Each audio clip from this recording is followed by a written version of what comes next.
Mr. McLeod, Contempt for what? Mr. McLeod, two things are going to happen. You're going to answer my question, or you're going to jail for summary contempt for not complying with the court's request. Do you, Mr. McLeod, understand that the maximum penalty for the charge against you is 3 years in prison and or $1,000 fine? I don't understand the charges. Mr. McLeod is in contempt of court taken into custody. Really? This court hearing is disorderly from beginning to end. Mr. McLeod is facing a charge for assaulting a police officer, but instead of addressing the accusation, he claims the court has no authority over him. He repeatedly interrupts the proceedings, raises his voice, and relies on invented legal language commonly associated with so-called sovereign citizen arguments. Each time, the judge firmly but calmly shuts those arguments down. Tensions rise throughout the hearing, and by the end, the judge decides there is no choice but to have Mr. McLeod spend the night in jail. The entire exchange is frustrating. Understand your right to a lawyer, including a court-appointed lawyer? I understand that. Okay. And do you wish to represent yourself instead of having an attorney? Yeah, I'm here by special appearance, and I will be representing myself. Okay. I'm required by law before I accept that waiver to do a couple things. One, advise you of the maximum penalties that you could face for the charges that you're in my court for. Resisting, obstructing conservation officers is a high court misdemeanor punishable by up to 2 years in prison and or $1,000 fine. There's a habitual offender second notice that's been filed by the prosecutor, which would make that a felony punishable by up to 3 years and or $1,000 fine. And marine safety operating while intoxicated is a misdemeanor punishable by up to 93 days and or a $100 to $500 fine. Do you understand the maximum penalty for the charges against you? Well, I don't even really understand why I'm here, honestly. Pay attention to Comments from the prosecutor perfectly captures the mood in the room. It is an unfiltered reaction that many viewers can relate to, and it reflects what everyone present seems to be thinking. Moments like this help explain why Mr. McLeod's attorney chose to withdraw from the case. Mr. McLeod spends much of the hearing flipping through papers, clearly searching for some obscure. Okay. Well, that's fine. Do you understand the maximum penalty that I just explained to you? No. Hold on. I can't let you represent yourself until I establish a couple things. Well, I need to establish a couple things too, honestly. Hold on. Well, I can't let you represent yourself until I establish a couple things, or I'm going to be in trouble. Okay. Do you understand that the maximum penalty that you could face for the charges that you're here for is up to 3 years in prison and or a $1,000 fine? I don't understand the nature and cause of the action against me. So I what is it that you don't understand? Do you not understand how long 3 years is, or how much the fine is that I've articulated? Can you tell me what it is you don't understand? The nature and cause of the action against me because there's no established jurisdiction. That's not what I'm asking you right now. Well, I'll let you place whatever objections you want on the record, Mr. McLeod. I promise you that. Okay. Can we just go one step at a time? So do you understand the maximum penalty that you could face if you're convicted as charged? 3 years in prison or $1,000 fine? Well, I have another question because the statutory jurisdiction doesn't exist under the Constitution. So in order for me to defend myself, could you please tell me where the published rules of conduct are for criminal statutory jurisdiction, or where I can find the nature and cause of this jurisdiction, or how this information exists? No, I don't even understand what you're asking. So you're saying this is a statutory jurisdiction under what? The statutes of Michigan, correct? Mr. McLeod, I've told you what my jurisdiction is.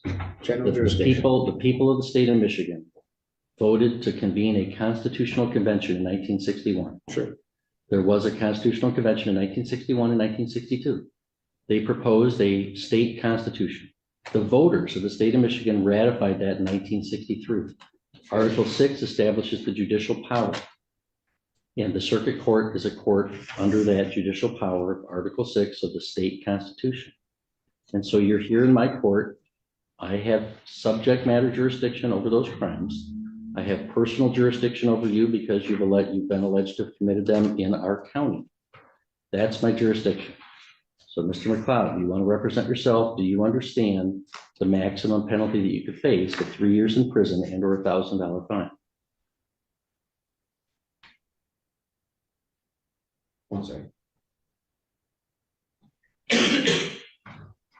I can see why his attorney withdrew.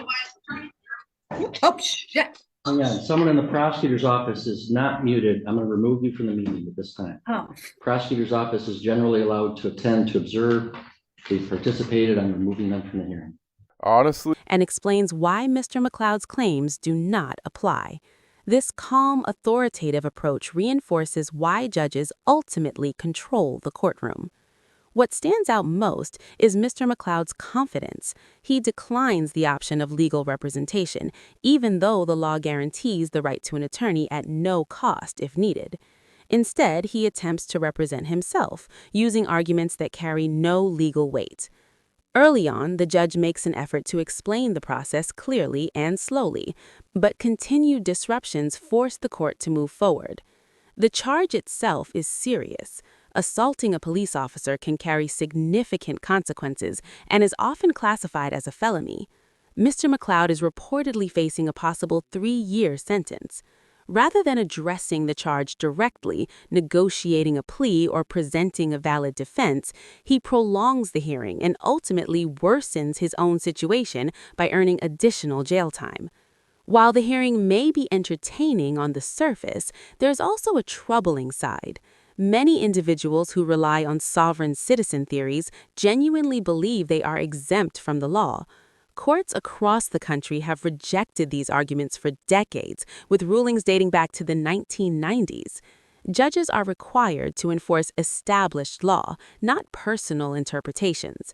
Ignoring this reality can lead to severe consequences, including long-term loss of rights and extended incarceration. That concludes this breakdown. Share your thoughts in the comments. Do you think Mr. McLeod truly believes his arguments, or is he putting on an act? If you found this analysis helpful,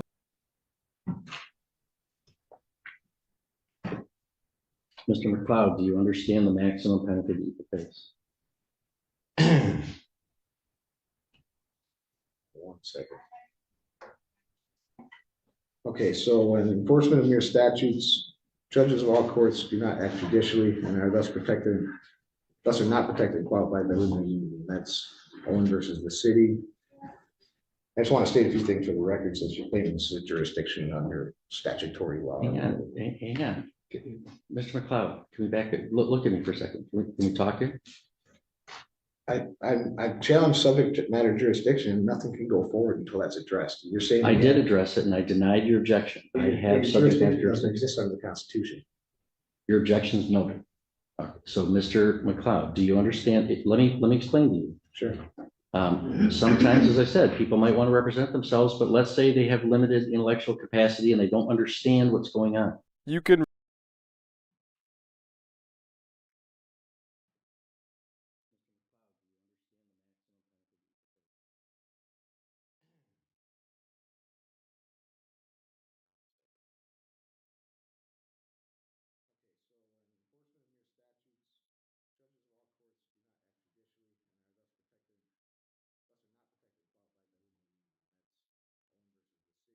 I have to establish that they know what's going on before I can allow them to represent themselves. I'm required to establish, do you comprehend, do you know the maximum penalty that you could face if you're convicted as a result of this charge? 3 years in prison or $1,000 fine. Do you understand that, Mr. McLeod? So I'd like to state for the record that Mr. McLeod, the stop. court can be. Stop, Mr. McLeod. If you don't understand it, I'm going to revoke your right to represent yourself and have an attorney represent you, because I can't establish that you know what you're doing. So do you know the maximum penalty that you would face? Your Honor, I've challenged this court's jurisdiction. You haven't established it yet. You said you have a statutory jurisdiction which doesn't exist under the Constitution. I'm trying to figure out where I stand with this. So I can't answer any of your questions until you answer some of mine. That's not how it works. Are you refusing to answer my question? No, I'm Then answer it. Do you understand the maximum penalty that you face for this charge? So judges who become involved in enforcement of Mr. your McLeod, statutes. I have act other as matters. clerk Mr. of some McLeod. involved agency. What's that? You know, I understand you want to object to things, and you're going to be allowed to object to things, okay? Sure. But we have to do things one step at a time. And I do have other cases today. I'm not going to entertain this for like a whole hour. I've got other cases going on.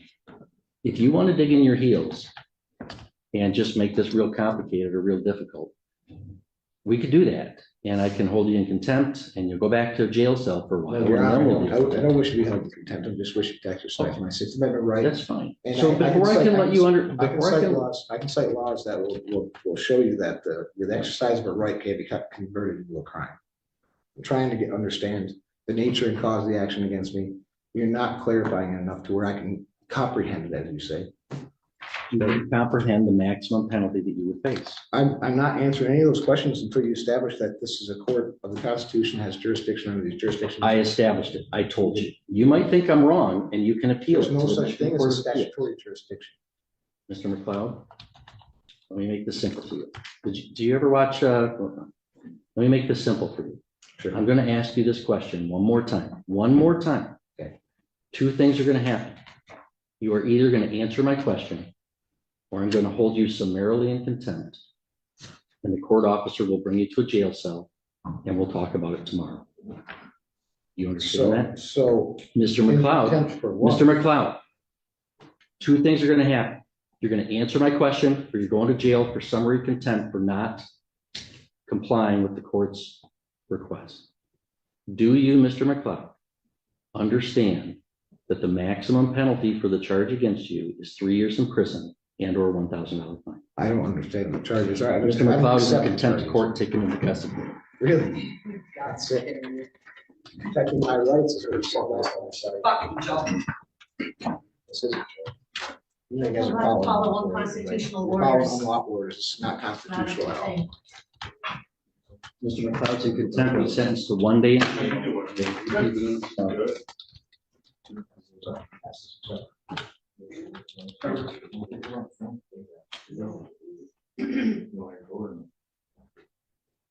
Mr. McLeod, your sentence is 1 day in jail. We'll reconvene tomorrow and get you This is about notice. the Constitution. I did nothing wrong except to question and exercise my rights. This guy.